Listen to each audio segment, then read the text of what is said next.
अस्सलामुअलैकुम दोस्तों हम सब वाकिफ है आज के हिंदुस्तान के माहौल से, जहां हर एक छोटे से छोटे गलती की सजा मुसलमानों पे दी जाती है और हर एक चीज का जिम्मेदार मुसलमानों को ही बनाया जाता है, फिर चाहे वो कोरोना हो, देश में बढ़ती आबादी हो, गरीबी हो, वगैरह वगैरह। दोस्तों इसी बीच एक ऐसी हिंदू औरत की वीडियो मैं आप लोगों के लिए ले आई हूँ, जिसने मुसलमानों के पक्ष में जो बात कही और साथ ही साथ हिंदुस्तान के लिए मुसलमानों ने जो जो कुर्बानियाँ दी है, उसका इतना बड़ा खुलासा शायद ही आपने सुना होगा। दोस्तों इस वीडियो को आखिर तक जरूर देखें और शेयर करें अपने रिश्तेदारों और दोस्तों के बीच। ऐसा हमारे मुसलमान भाइयों ने हमारे साथ में किया, तो आपका दुश्मन मुसलमान कैसे हुआ? तो आपका दुश्मन है कौन?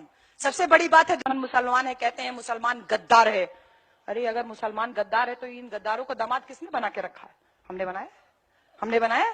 तुम दामाद भी बना लो तो कोई बात नहीं, और हम एक साथ अमन चैन से रहने देंगे, रहने की कोशिश करेंगे, तो तुम हमको मारोगे? तुम हमको कभी इखलाक के नाम पे, कभी किसी के नाम पे तुम हमको मारोगे, पीटोगे? ये सब काम हमारे लिए करोगे? तो इस बात को ध्यान रख कि जब हमारे बाबा साहेब लंदन में गोलमेज सम्मेलन में हमारे लिए 2 वोट के अधिकार की लड़ाई लड़ रहे थे, उस समय भी मोहम्मद अली जिन्ना और सर आगा खान नाम के 2 मुसलमानों ने बाबा साहब का सहयोग किया था, किसी मनुवादी ने नहीं सहयोग किया। हमारे बाबा साहब जब महाड़ में पानी का सत्याग्रह कर रहे थे, उस सत्याग्रह को करने के लिए भी एक मुसलमान ने अपनी जमीन दी थी, जिसपे बाबा साहब खड़े होकर के अपना भाषण किए थे। हमारे ज्योतिबा राव फूले जो औरत की शिक्षा के लिए पहला स्कूल खोले, उस स्कूल को खोलने के लिए भी उस्मान शेख नाम के एक मुसलमान ने अपनी जमीन दी थी।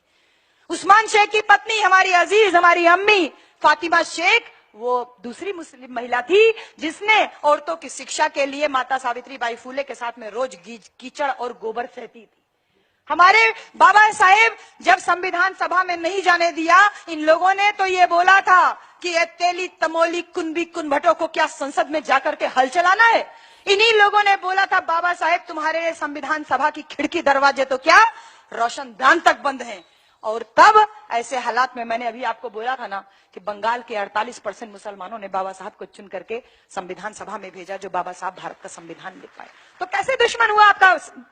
आप मुझे ये बताइए कि हमारे बाबा साहेब जब मालवीय जी, जिनके इंस्टीट्यूट में मैं पढ़ाती हूँ, मदन मोहन मालवीय बाबा साहब के हाथों का पानी पीने के लिए तैयार नहीं थे, उस समय मौलाना हजरत मोहानी ने अपने घर में रोजा इफ्तार की दावत दिया और अपनी प्लेट में बाबा साहब को बैठा करके खाना खिलाया। तो मुसलमान ने तो आपके साथ छुआछूत भी नहीं किया।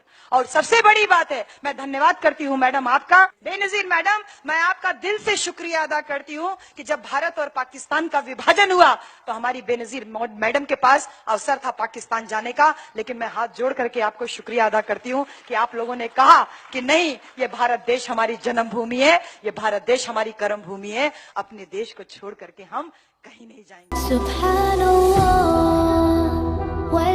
Alhamdulillah, la ilaha illallah, Allahu Akbar, Subhan